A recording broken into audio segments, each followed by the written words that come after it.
Aneesh, who's going to do a very small Navarasa, the emotion. One of the important titles of the festival is emotions. And with so much happening and war and this and that and family, emotions we are not able to handle. So I requested him to do something about emotions so that we have control about them. I know one of the big emotions is, first emotion is love and the second one is hasya, but he will just do it for you. I wanted to, before he comes in, which is a short dance, tell you that in the afternoon we have very small sessions, just from 2:30 to 5, where you will have many panel discussions, also poetry, and then we pick it off with something what is known as a new element of the festival, is known as PIOP. Bring your own poem or prose. So there will be many national, international people who are visiting, and they will just recite a poem that they have written themselves. It's an original poem. So please come for that, and please come in the evening from 7:30 to 9. We have a packed evening with performances and all. So thank you so much, and Aneesh will end the morning session. So welcome, Aneesh.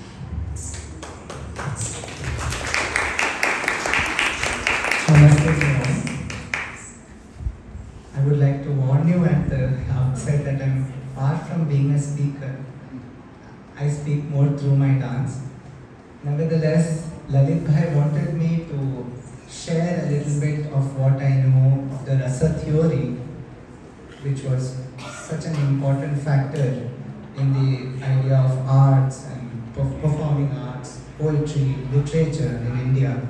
So whatever little I have gathered in the course of my Sanskrit studies, as I will be submitting my PhD in a couple of days, I would like to share them with you. And I should tell you that this is a topic which is huge. It almost defines art, poetry in the Indian context. And I just cannot do justice to this topic in say 5 or 10 minutes. And here Lalit Bhai is not to be blamed at all, because he was asking me to speak for maybe an hour or so, but I told him it's impossible from my side, as I'm really under this pressure of submitting my PhD thesis. Yet I'll just give you certain important points I think one should be aware of in order to understand the idea of rasa more clearly. So the first thing is, we find the concept of rasa in Bharata Muni's Natya Shastra. That's the oldest reference that we find. And rasa in terms of literature and art, because this word was there long before the Natya Shastra. But the first meaning of this word is taste, literally taste. And you have the Shad Rasas, the 6 tastes, as the Indian scholars have identified and classified. But during the Natya Shastra era, you have the students of Bharata Muni who approach him and want to review this word. So they're again asking him, what exactly is this rasa? We all know about the 6 rasas, but how is it used in the context of drama, in the context of arts? So that's when Bharata Muni explains that it's purposely used, that word is used in this context because the closest image you can get to the enjoyment of arts is the enjoyment of taste. And all the questions that arise in the context of relishing or experiencing art can also occur in the context of food. Every foodie would know that when you enjoy food, there's this question of whether the taste is in the food or is it in the one who is tasting it. And it's the same question which comes back with the rasas. And the importance of this rasa, Bharata Muni states it very clearly. Nahi rasadrite kaschid artha pravartate. There is no purpose, no meaning, no essence without rasa. And I have seen people sometimes using the word very freely. They use it synonymously with just when they want to express emotions or mere moods. But I would just want to make this, at least indicate this difference, that rasa is different than bhava. Bhavas are moods that we experience throughout the day and in real life. Rasa is very specific to the context where you are enjoying some artistic expression. That is why there's always this interesting expression that the poet or the artist succeeds or goes beyond Brahma, because Brahma had created the world with the Shad Rasas, the 6 rasas, and those rasas are not always pleasant. In a particular context, this Madhurya rasa can be appealing, but somewhere else that's not what you want. But when it comes to the Navarasas that only a poet or an artist can create, there it is Ladaika Mai. It is only full of bliss.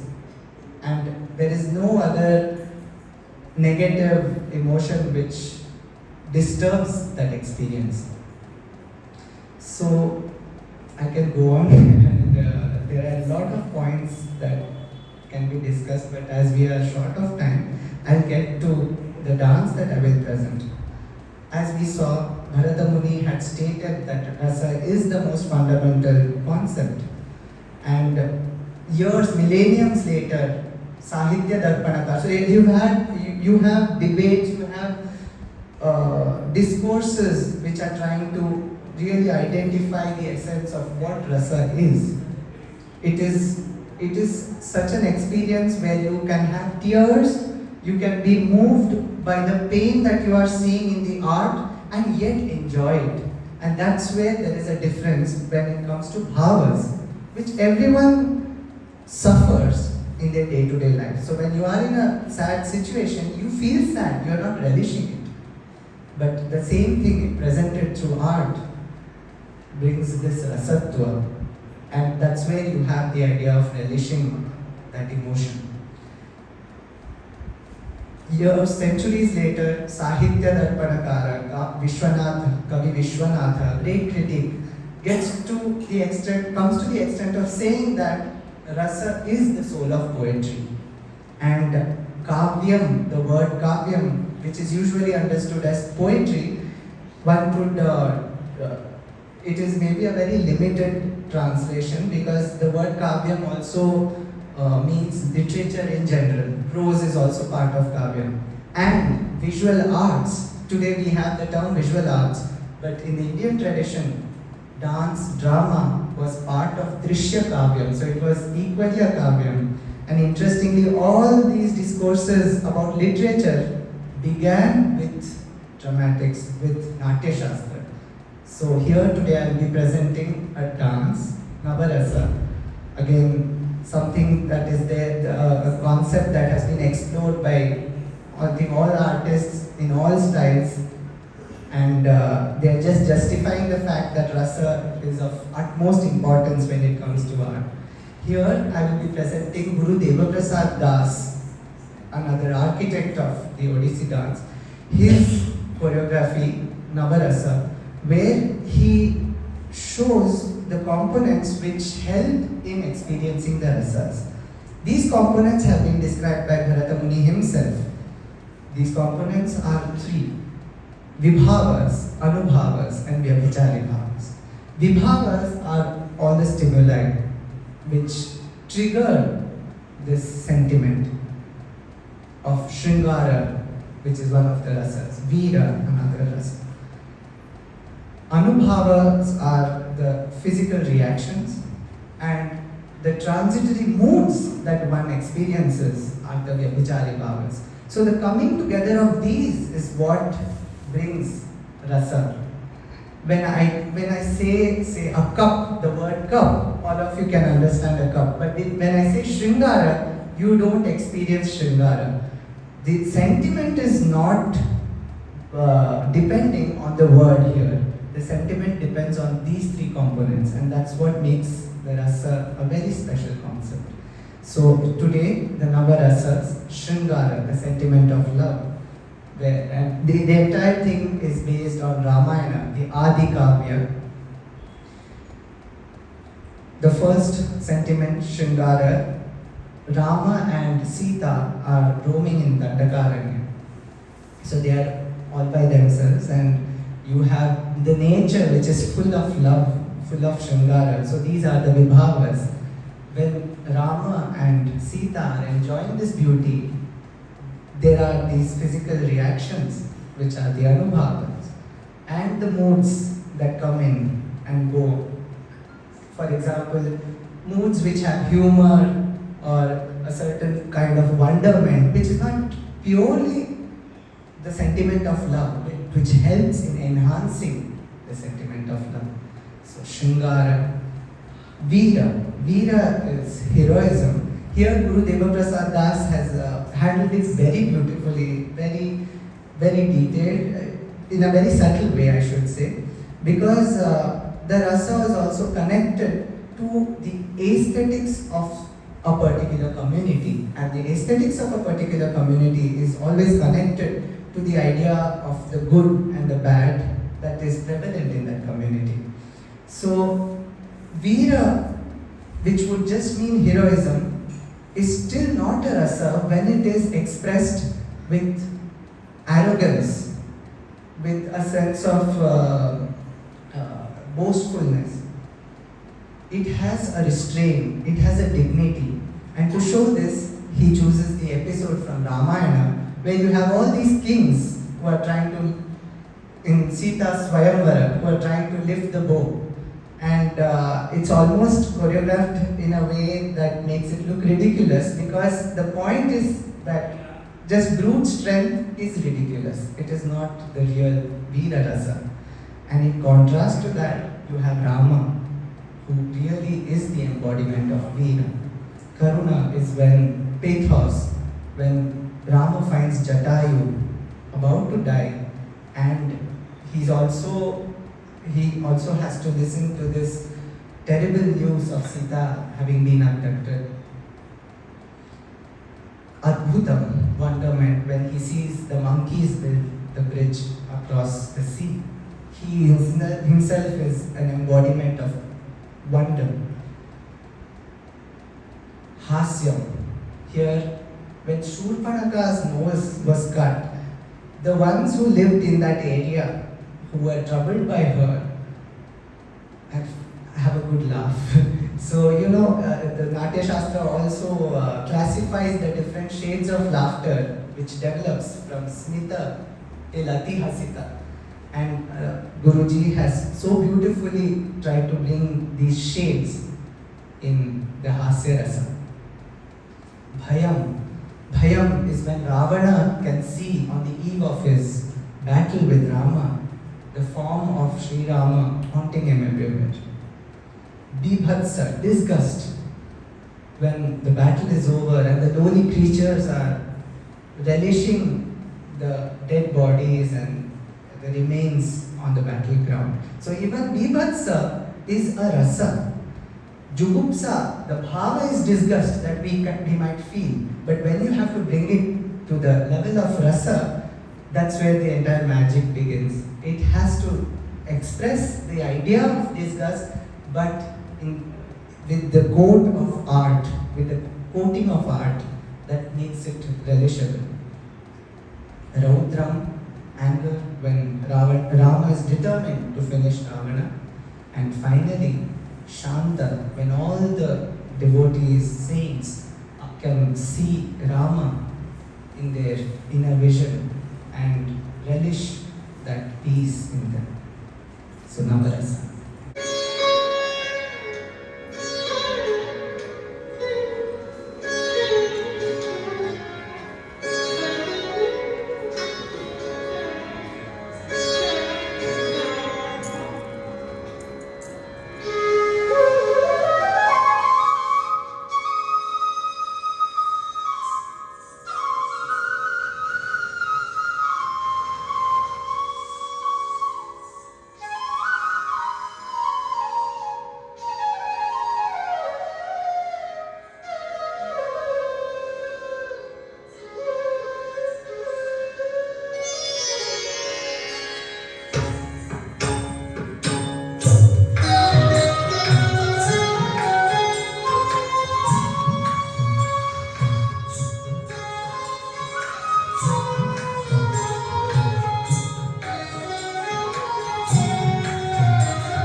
Aneesh Raghavan, Prasad.